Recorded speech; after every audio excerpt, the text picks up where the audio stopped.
For the past 10 years, 20 years, 30 years, Nigeria has been having challenges that are beckoning and waiting for answers and solutions. That is why we are bringing to you our program, State of the Nation.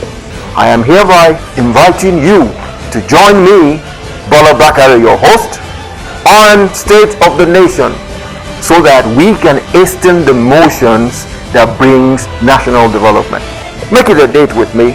I'll be there waiting for you, and then we shall discuss Nigeria on an holistic level. I would like to say one thing to Nigerians.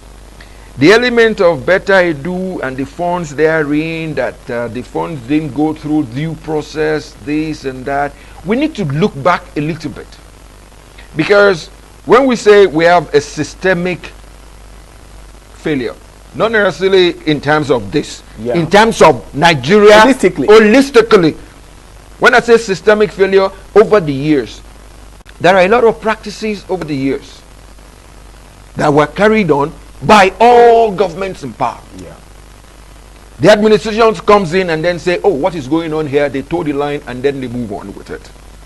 Situations like this will take us back to the drawing board so that we can rejig and reset all those situations in administration of governance so that Nigeria can be a better place. But what bothers me, and what I want to happen this morning, is that element of us as Nigerians. One, as Nigerians, we are just citizens. Nigerians as politicians, politicians as leaders in governance. Little wonder you were saying average Nigerians are saying, oh, let us beam the searchlight on Bumi Tunji-Ojo. Let me dwell on that.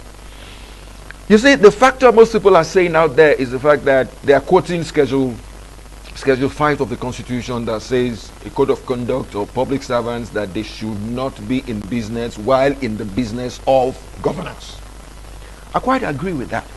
But we need to look closely. When I say closely, I mean closely. Unless, I will say this to the average Nigerian out there, unless you are looking for political jobbers, people that don't have business, they don't have anything they are doing on their own. Little wonder, once this party is in governance, they jump into that party because they are a political jobber. If that governance or the party goes and another party comes, wins the election, they jump into that party again because they do not have any business or anything doing, either as professional or as an entrepreneur. That is what makes them jump from party to party, because they are political jobbers.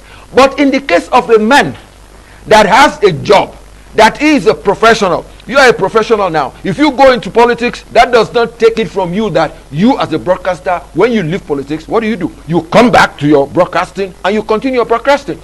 So in the case of this man in question and his company, Nigerians are saying, you shouldn't do this, you shouldn't do that. He went on air and said, when I was coming in, I guess he did that when he was going into the National Assembly. For you to have to be a professional with your own company, politics does not take your company away from you. I will tell this to the average Nigerian out there. How many of you have businesses and you go into politics? Do you sell your company because you're going into politics? If you do that, that would be a very stupid thing to do. All you do is leave your company. One man doesn't run a company. Even a little entrepreneur where you sell something at a corner shop, it's either you have your son, your daughter, or you have somebody there, 1 or 2 or 3 people. Not to talk of a situation where a company has about between 20, 100 or 1,000 people on the payroll. So your absence does not negate the activities of the company per se. The company runs. I will tell you one thing for free. His company is a professional company that knows its onions and then good for the verification that the ministry wants to do. 1. 2, it is not his company alone that is getting the contract to do those jobs. There are about maybe 8 to 10 of them. That tells you that it is well spread. 1. 2, the fact that you're saying, oh, maybe he used his position to do this, I will not concur to that. I will not concur to that. Because in life, I know you. My name is Bola. Your name is Tolu. You are my friend. You are my brother. Irrespective of where I am, if I need you, I will ask your favor. If I don't need you, I'll leave you alone. The element of saying, oh, because he is this, because he is a minister, he's using his position to get that job. Are you telling me all the other 10 people, they are ministers of the Federal Republic, and that is why they got the job? Don't let us be myopic. Don't let us be narrow-minded. If the contract had been given to just one minor company, one company that is his own company, I will have danced to what you're saying. But from what you're saying now, that was due process followed, that is a case for the ministry in itself. If you are giving me a job, you know that I am good on the job, and you're saying, oh, Mr. Bakari, can you do this for us? I'll be glad to do it, because I am in business to do business and make money and have an income therein, so that it's not just me that is feeding on it, my family is feeding on it, and the family of all those that I have employed, they are all feeding on it.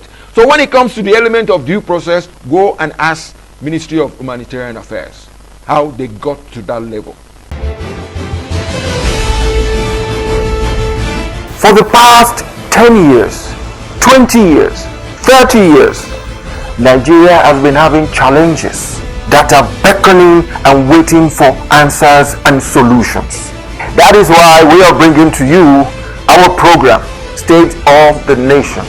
I am hereby inviting you to join me, Bola Bakare, your host, on State of the Nation, so that we can hasten the motions that brings national development. Make it a date with me. I'll be there waiting for you, and then we shall discuss Nigeria on an holistic level.